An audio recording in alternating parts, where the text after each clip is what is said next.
Yo, what is good, my anime people? What is good, yo? Guys, Blim is dope.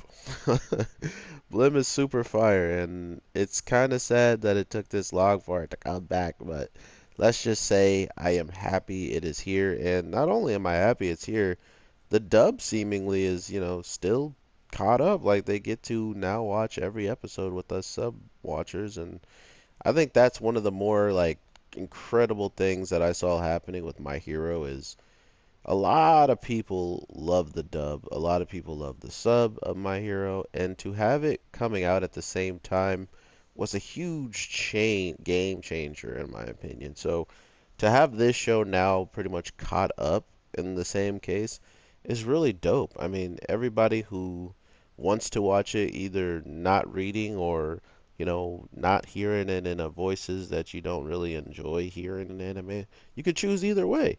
Um, Not a lot of shows you get to pick up at the start of it and be like, do I want to watch sub or dub? I guess I'll try both. That's what I did with Cannon Busters on Netflix, and I watched 3 episodes of the sub, but after checking out the fourth episode in sub and dub, I wanted to see what the dub was about.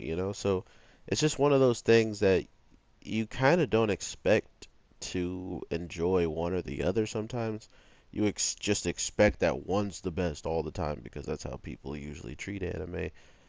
But with this dub, I honestly think the first couple of episodes were really good with it because I was getting bored waiting for the sub to come back, and I watched 2 episodes of the dub, and they weren't bad. The characters sounded familiar, so that was the only downside. It's definitely a like a Funimation project, but um, other than that, though, man, this show has some ridiculous potential, and I love that fact about it. And not only do I love that there's actual potential within the show, we've seen quite a bit of different ways of them making these monstrosities, these humanoid monstrosities, and why they show this comparison between two characters this week is absolutely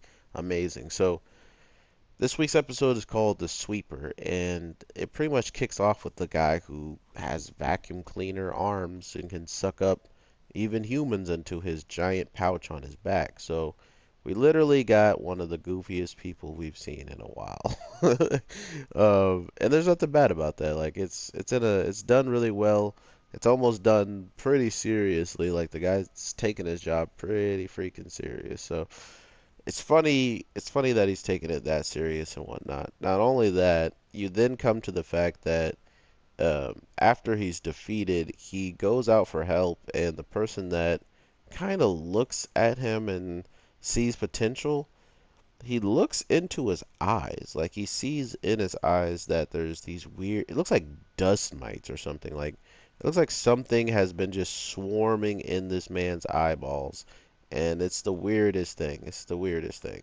Um, but after you see that, he just is excited to, really try out to make something out of this guy. He really wants to see what this guy can become when he wants to be a vacuum cleaner. Like, what the heck can I make a human vacuum cleaner? This sounds fun. Like, that's pretty much this guy who is making all these people. So that is also where this show gets a little bit of his character is these villains who are underground making all these humanoids for our humanoid monstrosities to fight.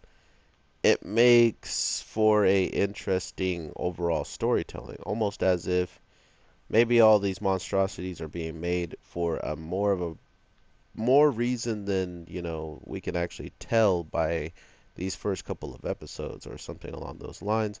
Because if you think about it, every time there's these monsters are being created and they fight our teammates, they all don't, no one cares about them as much as the ones that are, looking like humans and then just transforming and then going back into their form. That's the only one these people are worried about. and there's been some like ridiculously crazy fights between these monsters, like water ones, electric ones. And mind you, the electric guy was one of these another so there's like what, four different types of like foundations or something along those lines. We have the people who are the cops, the normal cops on, the city level. We got our three humanoids who are a squad. Then we have like the bounty hunters who pretty much get hired and will fight anybody for the right price. And then you have uh, the professor who's bringing in humans to be turned into these monsters. And then last but not least, you have two different organizations. Well, not really or different, but you have one of the higher up cops that protect the higher people, but then there's some people above them, and I think that's where the head chief of the police actually knows all this information, or that he got the names for the three monsters that we are following: Blim, Berto, and I forget the other one. But or no, it's Alpha, Beta, and Gamma.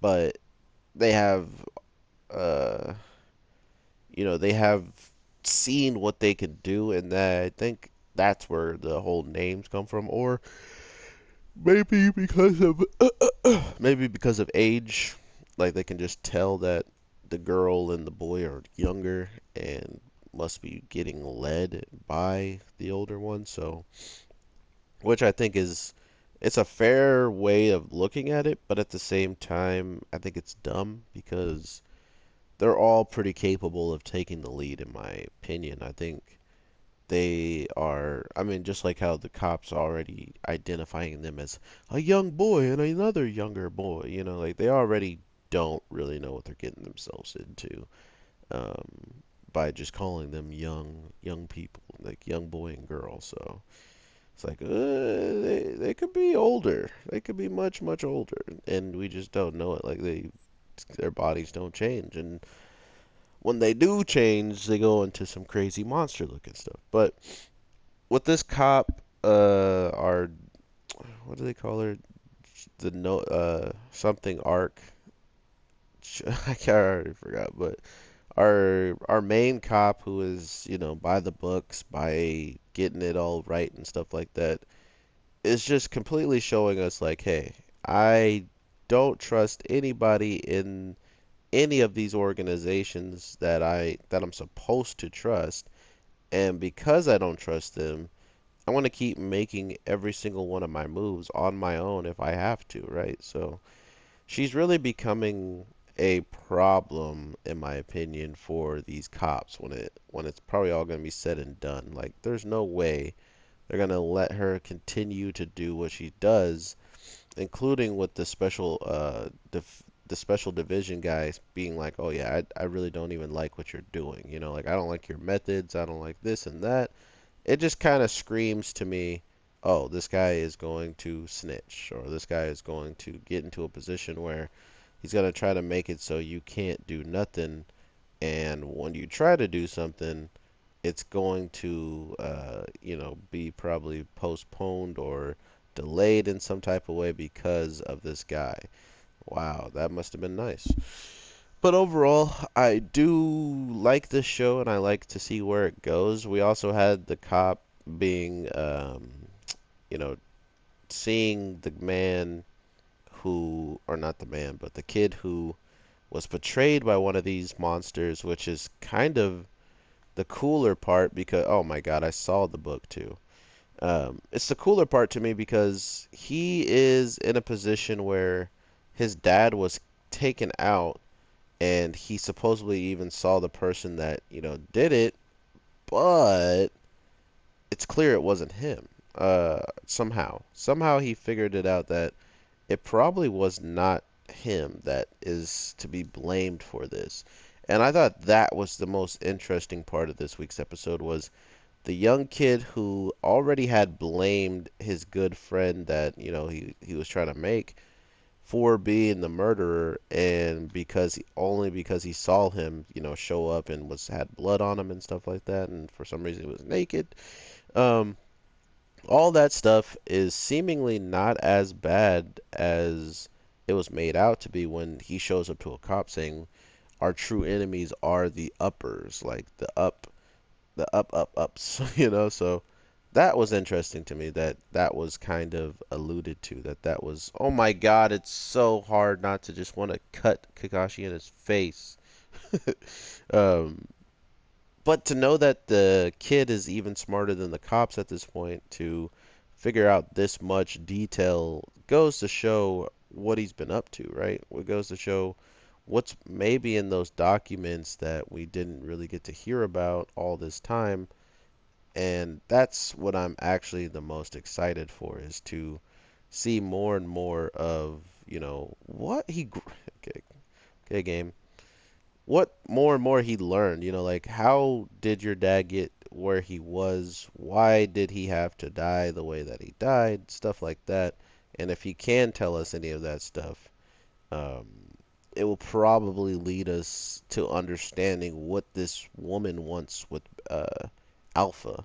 Why is she so interested in him? Not only interested, how does she know his actual name that he goes by, instead of just calling them Alpha, Beta, and Gamma, the names that she gave the humans to call them? Why is she calling him Blim? So she clearly knows more than she's letting off to these people, and she also wants them to be by her side, at least Blim anyway. So does that mean she is the creator, or maybe they ascended on Earth and she came looking for them? I don't know, but because of it, I am that much more interested. So thank you for that. But with all that being said, I got one more video to make, so I hope you guys definitely stick around to check that out. The Ones Within is coming soon. But yeah, I already dropped Viking Saga, and man, that show, man, go and check it out if you haven't already. But thank you guys so much for the support. I am your boy, the Anime J, and you can definitely expect some more content from me. So all that being said, have an awesome one, and peace.